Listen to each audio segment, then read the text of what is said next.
All right. I might have to apologize for that. I had a technical screw up with the live feed, though, but I'm just going to have to post this thing up and straight record it, though. But anyway, thanks for tuning in for Tactical POV. Guys, I appreciate it here. And make sure that you tune in here every Friday, 8 o'clock. I'm going to be doing this thing here live and give me a chance to work on this thing all week because something's going on with my live feed, but I'll get that squared away by next week for sure. But as you see it here so far tonight, I want to thank you guys for tuning in. And also make sure you check out my Patreon page here. You can also see that right here as far as making a donation to PayPal to Tactical POV. And don't forget to subscribe to my channel. I truly appreciate that. But tonight, I got a real good friend of mine here. And this has been a partner of mine for 30 years. Every bit of 30 years. This is Lamont Taylor. He's a head trainer. He's a head and also owner of Bullseye Training Options. He's another instructor such as myself. And we go back, way back, like I said, for 30 years, man. So, oh, yeah, definitely. And it's good to have me on because it took me a minute to get it because I hit him up back in the spring. And it's like it took me a minute to get things kind of set up here. And like I said, I'm working on this thing the best that I can. But, Lamont, what's been going on with you lately, though, man? What's been going on with you? Busy. Bullseye is taking off from not only concealed carry to tactical defense. We are training Ohioans, Michiganders, and we'll be opening Bullseye Florida outside of Tampa in Brandon, Florida, here within the next month and a half. Mm-hmm. So we're very busy.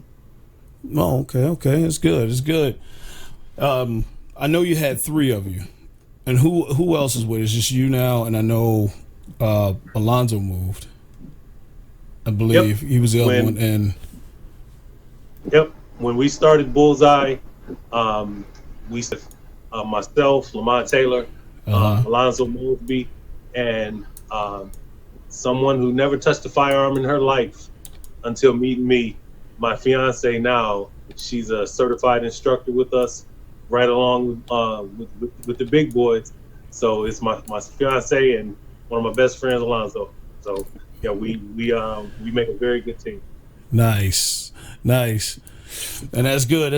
I know I just finally got a chance to meet her early before I started this up, though, man. And I'm telling, I'm online though, man, because I see when you post your things up on Facebook, man, when you going out doing your thing here, and I was like, dude, my man out doing his thing, got his better half with him, and that's awesome.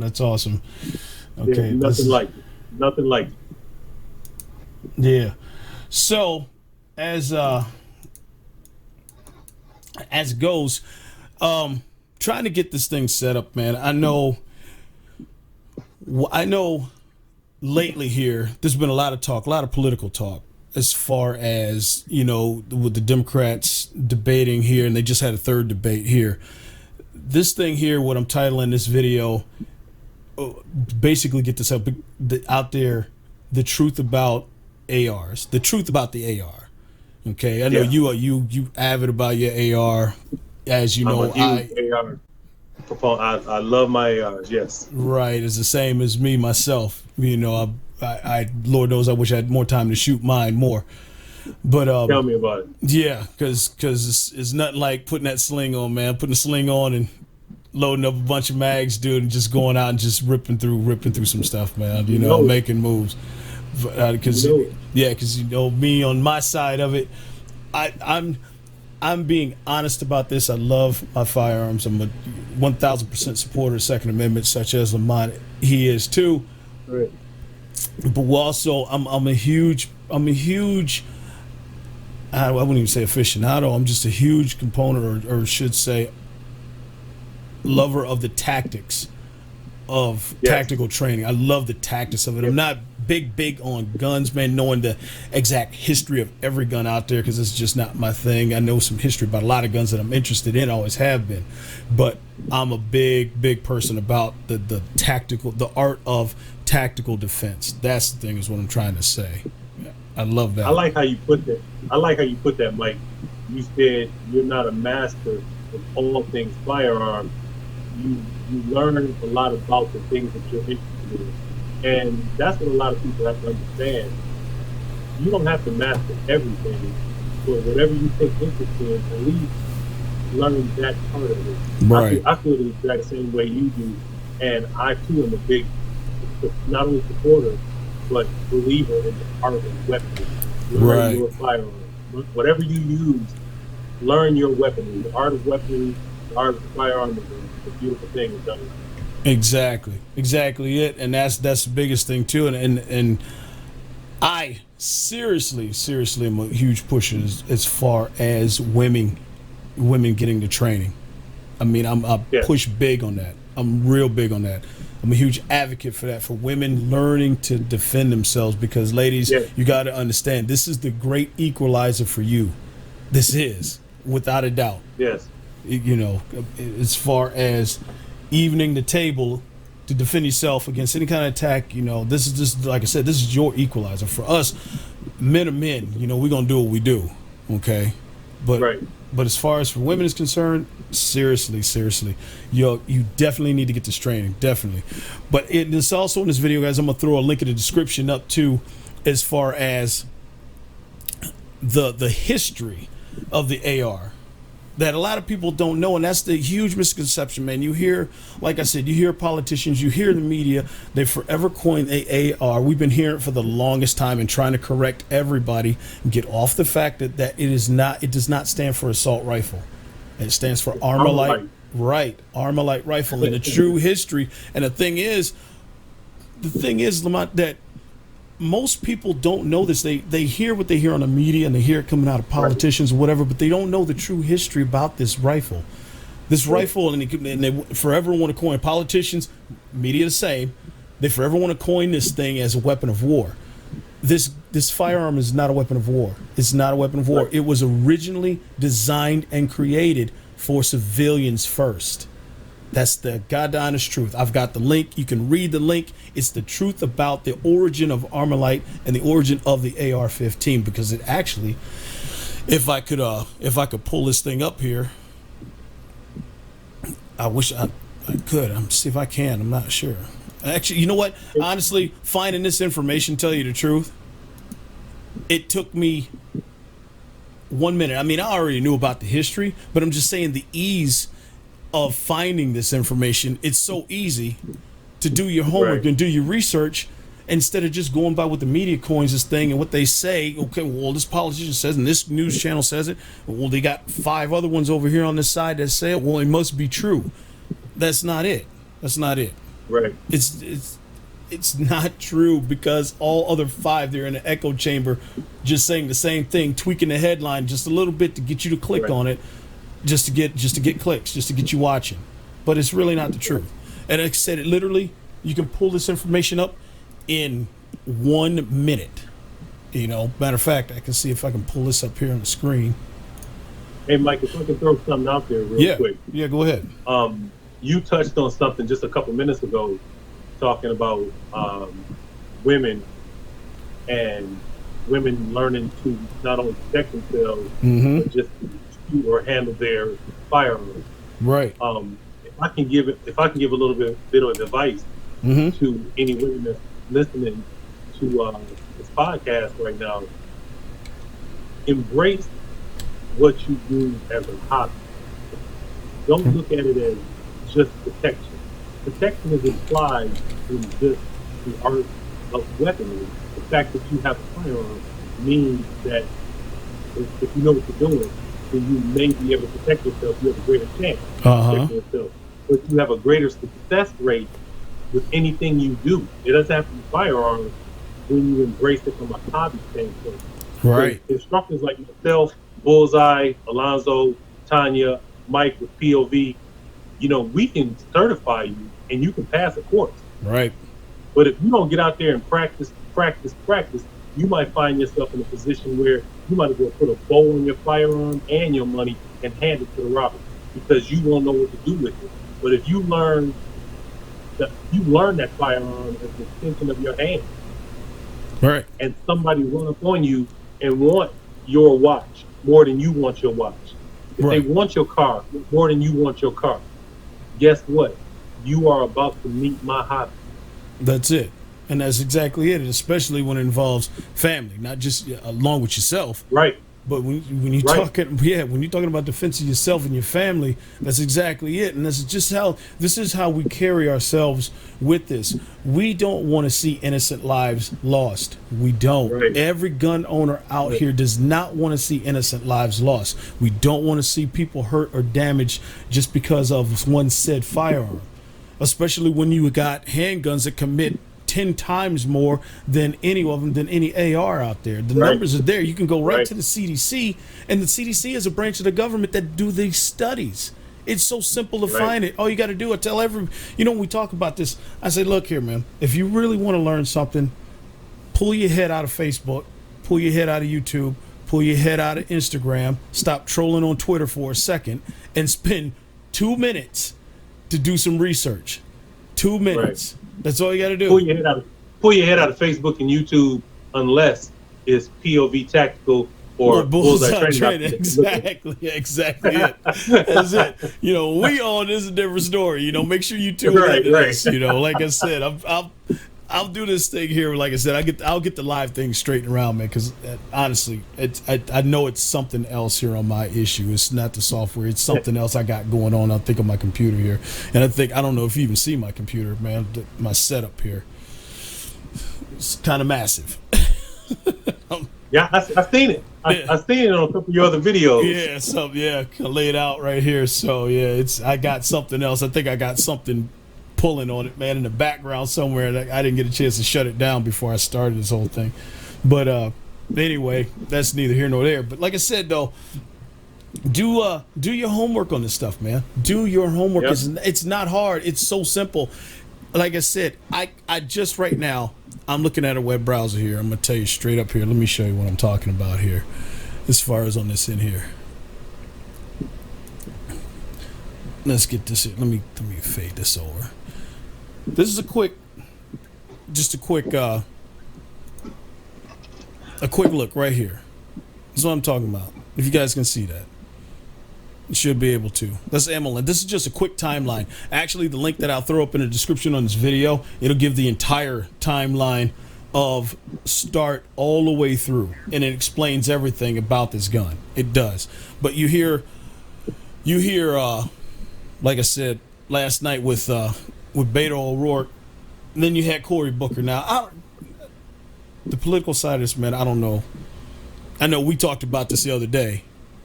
On a couple of like that.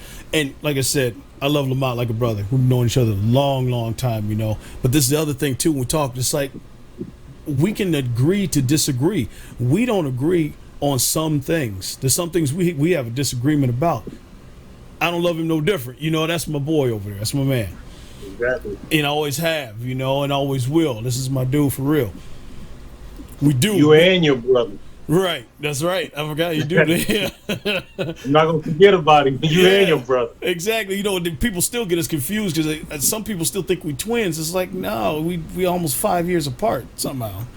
Can't explain that. No, never get them confused. One is Mr. Cool and the other one's built like Schwarzenegger. It's not even. I'm getting old, man. I'm trying to maintain. I'm trying to hold on as long as I can. Yeah, I am, seriously. Well, you've been lifting both wagons for a long time. Yeah, and I'm feeling that too. I'm feeling the pains from lifting all that crap for a long time too. That's a killer, man. Yeah, it's kicking my tail now, man. It's different when you're 50. Back when I was competing. Tell me about it. Yeah, when I was competing nationally, though, man, I was feeling good. Been banging iron for years. Now it's just like, whoo, I'm feeling it. There's mornings I get up and I'm like, oh man. Yeah, it's starting to kick in a little bit, but back to what I was talking about. As far as, like I said, we all have to learn to agree to disagree on some things, and we don't have to be at each other's throat. One damn thing's for sure. This is the part that gets me, bro. I don't know how it eats you, but it eats me at the fact that all of this derogatory talk, all of the negative talk about the current POTUS. All of it about the Democrat Party, back and forth, man, the candidates. It's so much negativity. The media is driving so much negativity, yet you still have the Democrat candidates here who are trying to compete, for the presidency, talking about The current one is so racist. He's xenophobic. He's this and that. He's a fascist and everything else. And I'm like, if you honestly believe that, then explain to me this. Why would you seriously think about restricting of your God-given right to self-defense if you honestly believe that? You know what I mean? Because it doesn't make any sense to me. It's like, you saying this and you scared of one because he's potentially this, and this, and he wants power to control and take over. I'm like, well, what do you think the Second Amendment is all about? What do you think it was for, and why do you think it was created? You know what I mean? This is nothing new. This is nothing new in history. I mean, this is, if you date back to history way back, even when this thing was created, you can see this has always been there. It's always been there for the sole purpose of keeping our government in check. That's Mike. You about to go into something that I don't know if they're ready for. No, they probably not. They're probably not because they hear so much on one side. Most people think Second Amendment, I'm gonna get a shirt with Second Amendment and some big beautiful eagle on the back, and that means go out and buy guns, buy. You better listen to Mike. He's about to tell y'all something. No, it ain't about that. It ain't about that. If you don't if you don't understand your history, I'll give you a quick snippet of this real fast. Then you can check this because I'm not going to lie about this. The last straw, the straw that broke the camel's back before we had our Revolutionary War, was England tried to implement a gun ban on this country, and that was the last straw because our founding fathers and all the citizens that were here knew what that was about. They knew what it was about. That's why I said that's it. Once you come and say, we're going to take your arms away from you because you don't want to comply with King George and what his taxes were, taxation without representation, the people were fighting over that, bucking back and forth against the king, and they were pissed off. As I said, they got a tyrant 3,000 miles away dictating life over here. We want to be free. All of that backlash that came back, the last straw was England tried to implement a gun ban, and that's when our founding father said, that's it. We're going to war. We're going to war. Yep. And that was it. It wasn't anything else after that. That was the last straw. That was the last straw. Yep. So understand this.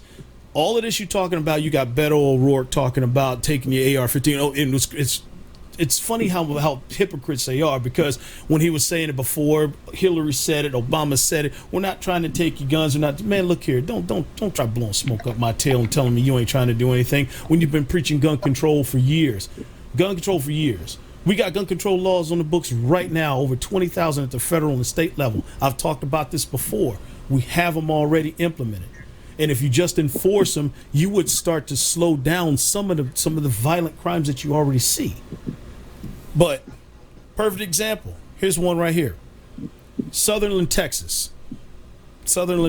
Now, this is the part where I'm talking about as far as the government trying to step in and implement a gun control and add another gun control law. Let me tell you something as far as where the government fails every single time. Less government, honestly, is better in your life, seriously, with less government. But this is how they fail. You know the story about the Sutherland shooter when he stepped in the church and shot up 20-some people right there, and it took another. And, ironically, a certified NRA instructor went after him, had shot him. Guess what he shot him with? Did you hear what he shot him with? Did you hit that story? What did he shoot him with? An AR. I said what he shoot him. I knew it, but I wanted you to tell the people. Right. He shot, because he knows the story. He went back in. He come out. He heard the commotion across the street. This man lived across the street from the church. Heard the commotion. Come out with his AR to defend himself and basically take down dude that shot up the people in the church. The guy, he had an AR. And our instructor, certified instructor, had his. He shot, hit the suspect, hit him, damaged him, but did significant damage to him because he took off and they fled after him and chased after him. This is Texas for you. Jump in the car, mount up, let's go. I love it. Seriously. But they went after him, though. But the thing about it is how the government failed on this, and the details of the story later when they found out that this guy had he got discharged from the Air Force, I believe. If I'm right, it was the Air Force. He got discharged from there. Yes, it was Air Force. Yeah, he got a dishonorable discharge from there. He had a domestic violence case that was on his head too, and the issue where he got dishonorably discharged from the Air Force. Also, now all of this stuff here, if you get dishonorably discharged from the military that goes on your record, and that's basic. I don't think that's almost like a felony charge, isn't it? Yes, it is. Yeah, that's like a felony charge. When you get a dishonorable discharge from the military, you can't even get a city job. Yeah, exactly. Just like you couldn't even be a garbage man. Right. It's basically a felony charge. It's for civilians. This is on the military side of it. It's like a felony. Right. Straight like an F1, actually. So the failure in the system is that they didn't report his record, his military record, to the NICS system, the background check for it. That was the problem. It was a failure on the government side, and that was a systemic failure on that. And that's the reason why he was able to purchase his firearm, and then he went out and did what he did. Now, if they would have transferred his record and his information over to the NICS system in there, he wouldn't have been able to buy it legally. So when you hear the media trying to come out and say something about Sutherland, it's like, hold up, freeze, because that was a systemic failure by the government. So it would have basically slowed him down. Obviously, we know. If he really wanted to get it done, he would have found one in the street. Okay. Right. He would have found a way. He'd have found one. Yeah, he'd have found one anyway. Matter of fact, I got to find more about this other story too. Where was it? There was just my God. That's us the gun culture. That's our battle cry anyway. Right. The fact that criminals will find a way. The way you stop a bad guy is a good guy with a gun, or should I say, the way you stop a bad guy with a gun is a good guy with a gun. Right. Because criminals aren't going to listen to, okay, well, turn your guns in, or you can't have this particular magazine. They're not listening to that. Not one. That's hurting people like you and I. Exactly. Like you said, when they tried talking about mandatory buyback, everybody's always said, you seen it, talk about it. I'm saying the same thing. When they talk about a mandatory buyback, I said this for the longest time. It's like, so you basically you want me to turn in my gun that you never owned. You want to buy it back from me. You never owned it to begin with. Okay. Right, you never owned it. So not only that, you want to give me a fraction of what I got invested in it. Okay. So you're not going to give me my full worth of it. Right. And on top of that, you giving the money back to me with tax dollars. My tax dollars, you're giving it back to me. So you still eventually going to get that back in taxes from me later on. Right. So you basically want me to hand in my gun to you and pay you money on top of that. Whatever you're going to give me, I just might just take that out of my pocket and give it to you along with my gun too. I'm not trying to sell anything I own for pennies on the dollar. Exactly. I mean, I'd rather sell mine through Howard's or wherever I utilize to get to sell my firearms to acquire another one or whatever. Exactly. I'm not going to give you my stuff. I'm not going to give you something you never owned to begin with. You know what I mean? And that's what. And this is the thing with Beto O'Rourke here. Yeah. Did you catch the interview with him? After the debate?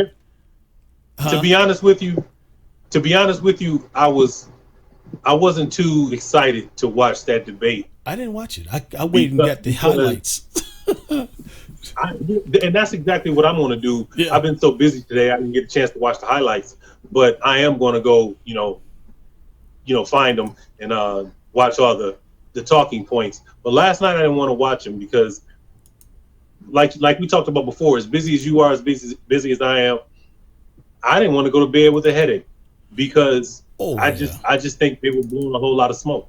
Oh God, yeah. It was almost mind numbing, bro. I swear it's almost mind numbing just trying to fathom the simple fact of what they're talking about. You know what I mean? It's here. Matter of fact, I tell you what. Let me because I had to pull this up, man, real quick. I'm gonna give you a highlight. Let me say this. Let me say this though. I'm not the most political guy in the world. Right. Now, don't get me wrong. I follow politics, mm-hmm. and there are a lot of things that get under my skin. Right. There are a few things I applaud. Mm-hmm.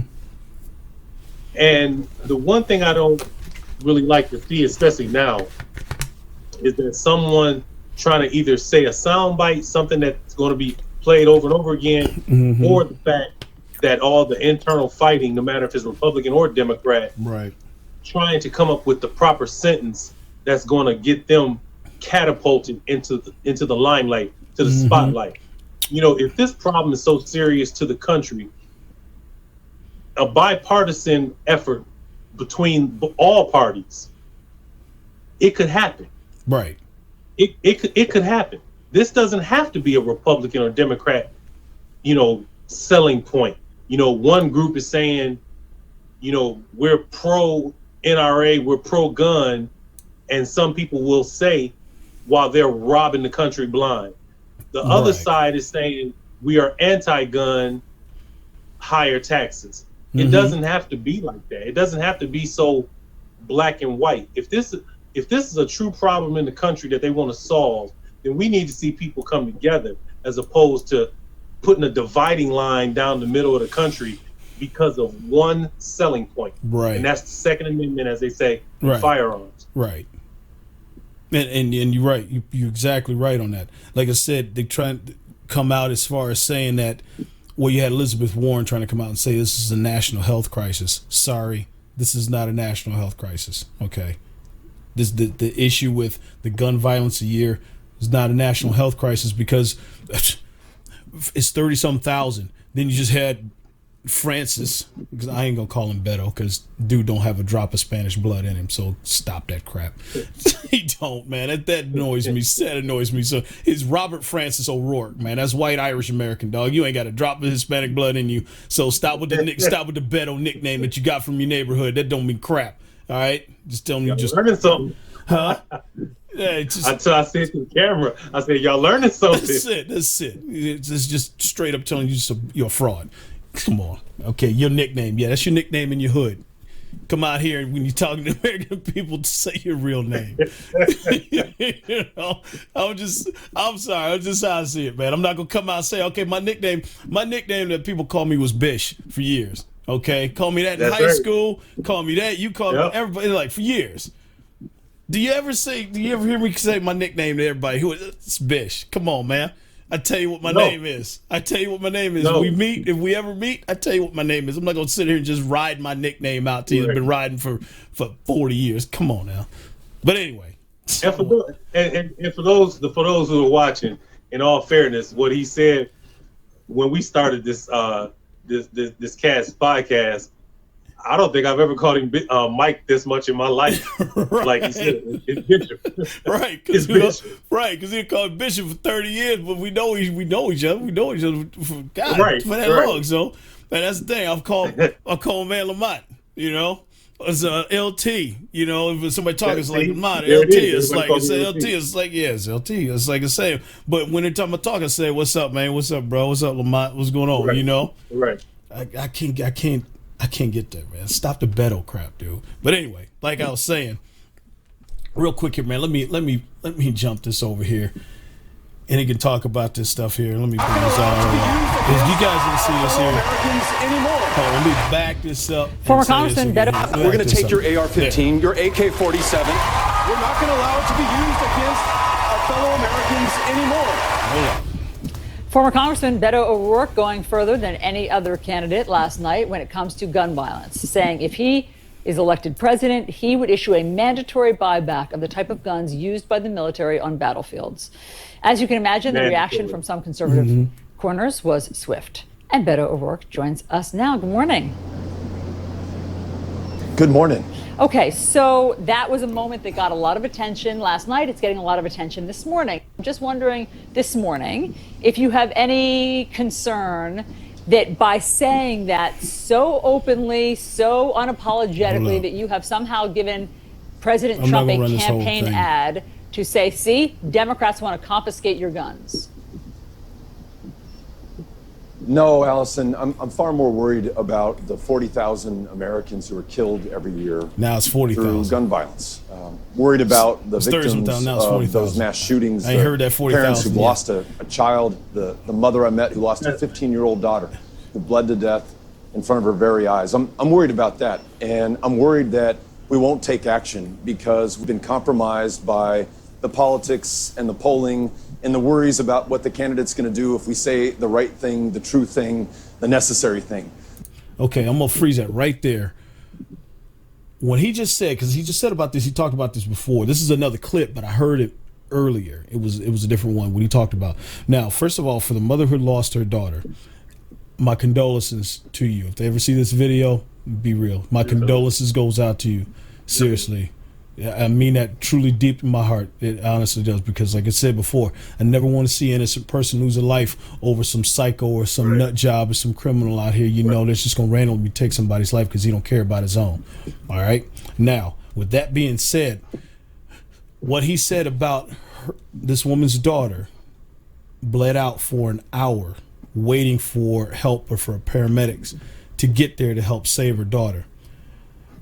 Now, out of that, I don't know about you, but what I heard out of that tragic story was that this girl's mother held her daughter waiting for help, trying to do something, and she bled out for an hour. My thing is this: where's the training at to where you could learn how to stop a traumatic incident like that, as far as someone bleeding out from damage from fire? Because I said this in videos before, even when I think I had my video for my portable med kit. I had a giveaway for it. I still have it here if you guys want me to do that up for another giveaway. I have another one here. My thing is this: the training that you should get for trauma such as that, for gunshot trauma, because as I know, mainly people die from gunshots. It's not so much a direct shot that's fatal.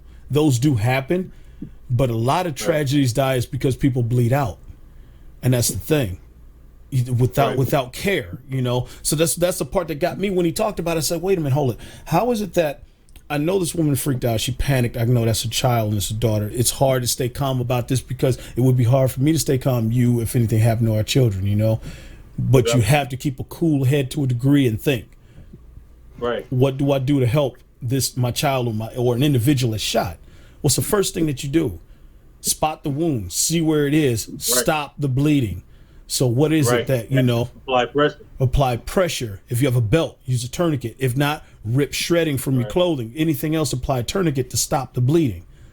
So that's my thing right there. You can make a makeshift clot for a damaging wound or a wide open hole if you know what to do.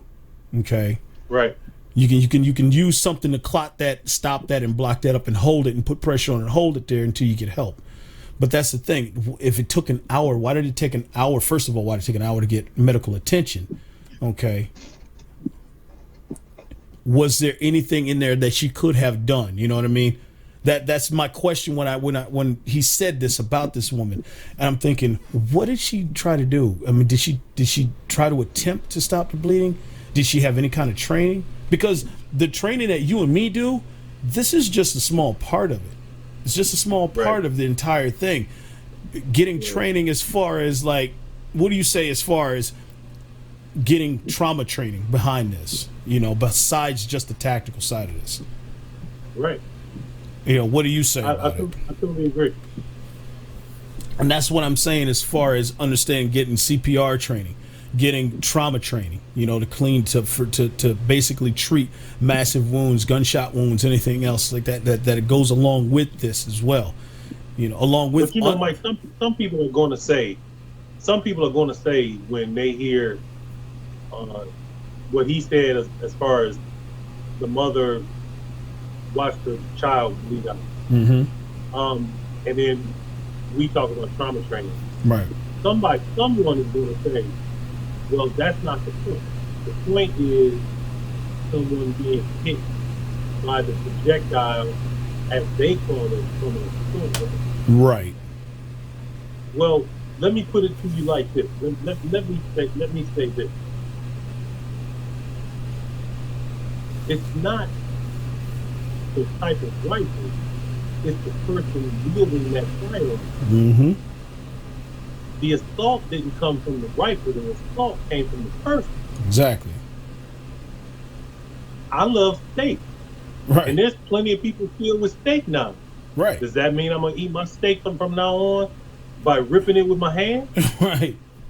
No. People choke on chicken bone.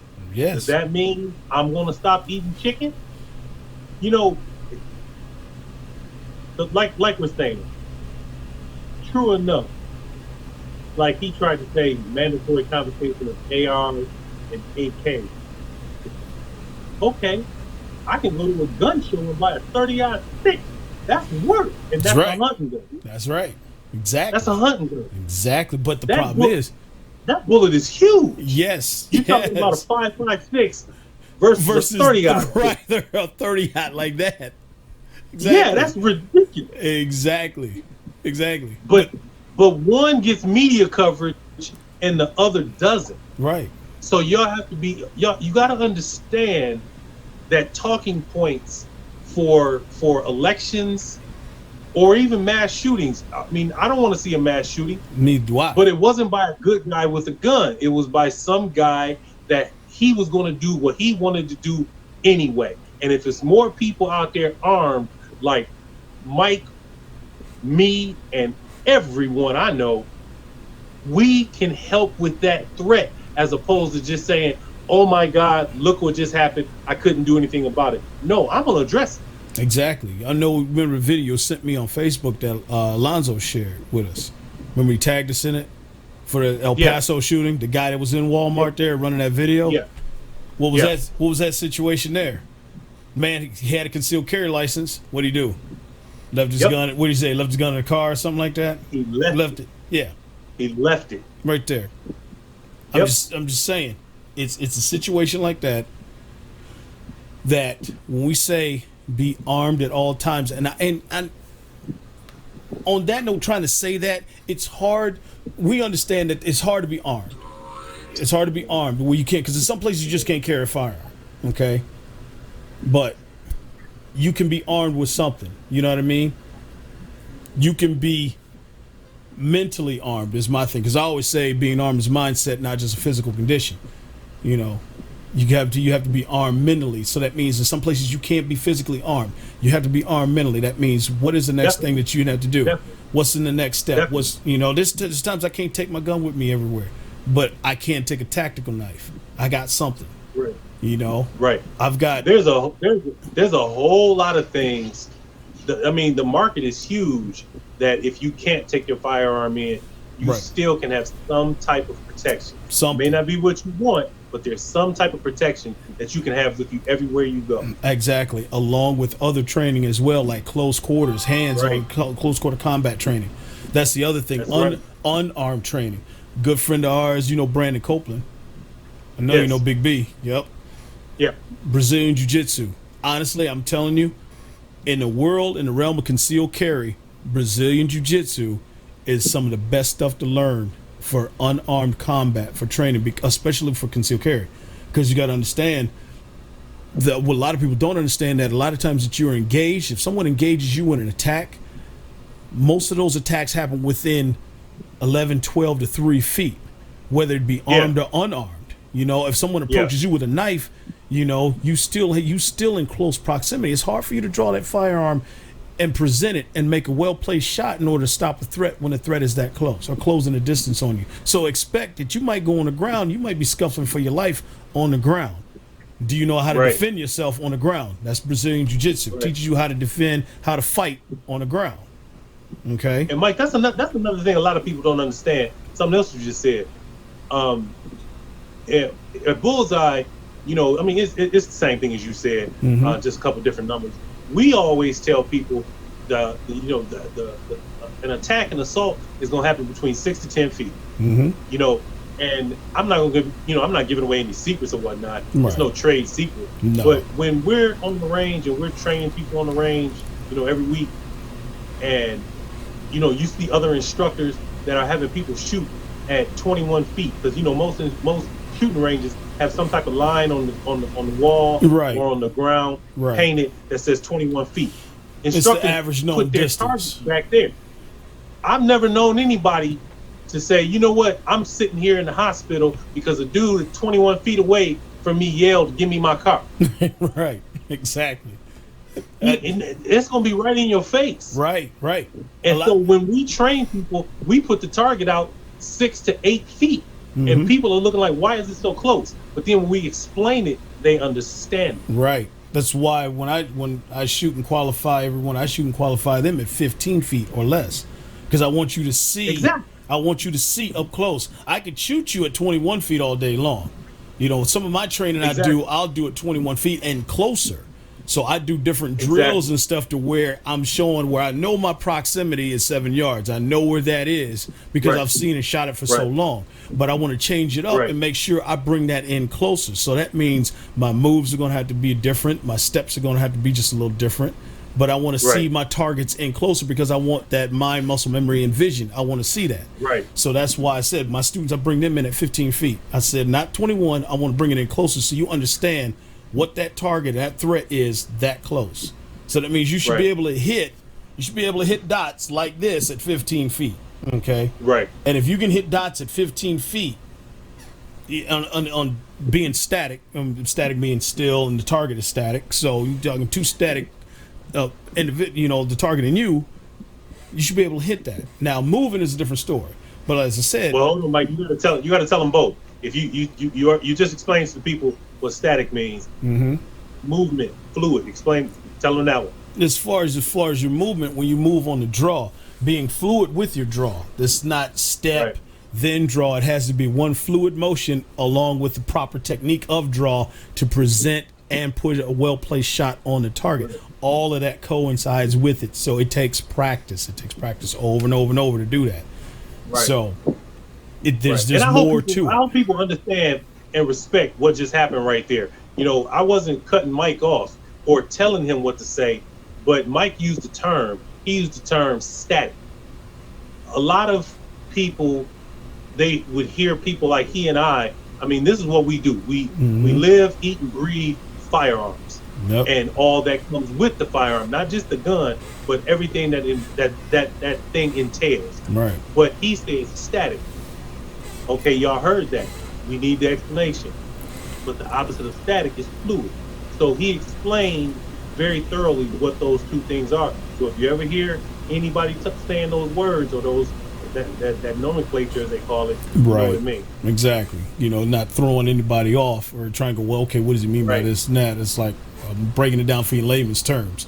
You know, to keep it simple. But like I said, I know we're dragging this thing out. I'm gonna have to cut this thing off here, man. We're gonna have to get back on this another time for real on Most this because we got some more on here. You know, like I said, I pull these politicians because it's a political season. We know it is. You know, we got an election here a little over a year away.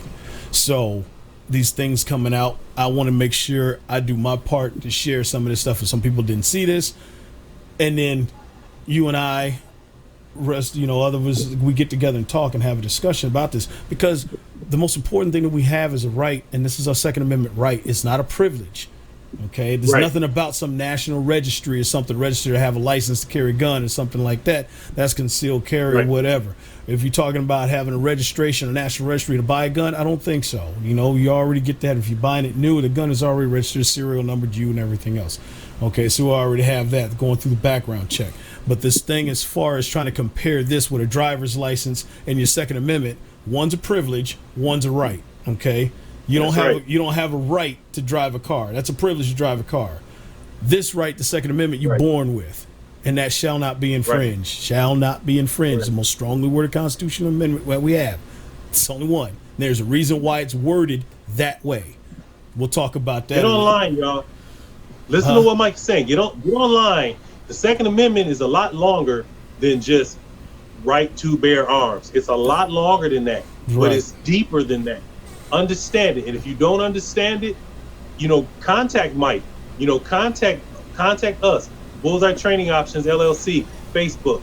I mean, you can find us anywhere. If you need anything, call us. I'm Lamont Taylor. Mike, I want to thank you for having us, man. It was our pleasure. Anytime you need anything from us, definitely, you let me know. Definitely, anytime. Because, like I said, we have some good conversations, man. When we get together, we can talk all night. Anytime we talk all night about this stuff. That's why I'm looking at the clock here and I'm just like, okay, we went over a half hour a little bit. It doesn't seem like it.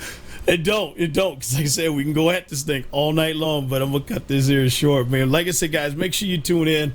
We'll have some more definitely about this without a doubt. there's definitely, we got a lot more to talk about, man. And if you guys tune into my channel, and I don't, did you get a channel up yet? Did you start? I know you got your Facebook page, right? You still got your Facebook page. We have Facebook and we have Twitter, Instagram. Okay. We were doing Bullseye TV until Alonzo went to Florida, and now all our energy is being concentrated on Bullseye Florida. But we'll be getting Bullseye TV up and running real soon. Okay, good. Let me know. Keep me posted on that when you get it up and going. And what's you're gonna be our first podcast. All right, that'll work. You know I'm down for it. What's the tags and the name for Instagram? Which one is that? I tell you what, look at our Bullseye Training Options Facebook page, and all the links and the tags will be on there. All right, everybody, make sure you go over and check that out. My man Lamont Taylor's over there doing good things. You know, my boy, my partner, man, for many years and years still to come. Way back. Oh yeah. Like I said, definitely when you know, I told you about that video, man. I'm serious. I'm still gonna get to that video. You, me, and who else? Because I got a couple other partners too, man. I'm trying to get them on it. Rob. Oh yeah, Rob for sure. Definitely get Rob, because it's hard getting Rob, man. His work schedule. It's got to catch him when he in town, maybe. Well, we need Tanya on that video too, because Tanya's is a great ambassador for the ladies. Exactly. So we need Tanya on that video too. Exactly. And I got another friend of mine too, another lady also. She's another one too. She took my course, and she's a big advocate too for concealed carry as well. Same deal. Yeah, definitely soon, man. We're gonna match up a time here soon. I promise you, we're gonna get this video together. You guys are gonna like it, man, because this is gonna be a nice little shoot around and a discussion about this.